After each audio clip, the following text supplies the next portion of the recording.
2029లో కూడా వచ్చేది మా ప్రభుత్వమే అంటూ పవన్ కళ్యాణ్ గారు అయితే సవాల్ విసిరారనమాట. సో ఎందుకంటే ఎన్నో బాధలు పడ్డాం, ఎన్నో కష్టాలు ఎదుర్కొన్నాం. ఈరోజు సుపరిపాలనలో తొలి అడుగు వేసామంటే ఖచ్చితంగా మీ అందరి కృషి ఉంది. సో ఖచ్చితంగా ఇదే స్ఫూర్తితో 2029లో కూడా మన గవర్నమెంటే ఫామ్ చేస్తుంది అని చెప్పి ఆయన అయితే చాలా కాన్ఫిడెంట్గా చెప్పారనమాట. ఎందుకంటే అవతల వాళ్ళ ప్రవర్తన చూసాము, వాళ్ళు ఎలా ఇబ్బంది పెట్టారు. నన్ను అయితే దాదాపు 10 సంవత్సరాలు ఇబ్బంది పెట్టారు. ఎలక్షన్ ముందు కూడా ఈ సంవత్సరంలో కూడా చాలా ఇబ్బంది పెట్టారు 2024లో కూడా. సో మరి అలాంటి వాళ్ళని ఎలా జనం తిప్పికొట్టారనేది మనం చూసాము. సో వాళ్ళు ఎంతవరకు దౌర్జన్యాలు చేశారు, వచ్చిన డబ్బులను కానీ ప్రజలకి అందించకుండా ఎలా దుర్మార్గం చేశారనేది అందరూ చూశారు. సో చంద్రబాబు లాంటి వ్యక్తి 40 ఏళ్ల అనుభవం ఉన్న వ్యక్తిని చాలా ఇబ్బంది పెట్టారు.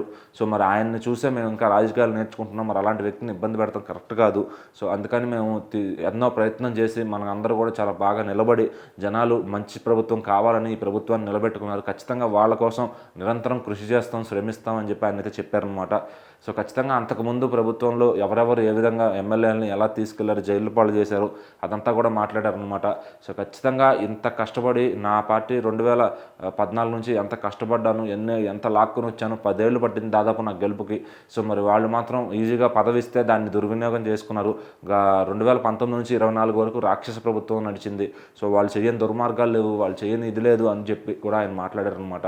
సో ఎట్టకేలకి ప్రజలే గెలిచారు. ఎందుకంటే సుపరిపాలన కావాలని వాళ్ళు ఏరుకోరి విసిగిపోయారు గత ప్రభుత్వంతో. అందుకని చెప్పి వాళ్ళని దించి ఇప్పుడు కూటమి ప్రభుత్వాన్ని తెచ్చుకున్నారు. ఖచ్చితంగా వాళ్ళ నమ్మకాన్ని నిలబెట్టే దిశగా మేము ప్రయత్నం చేస్తున్నాము.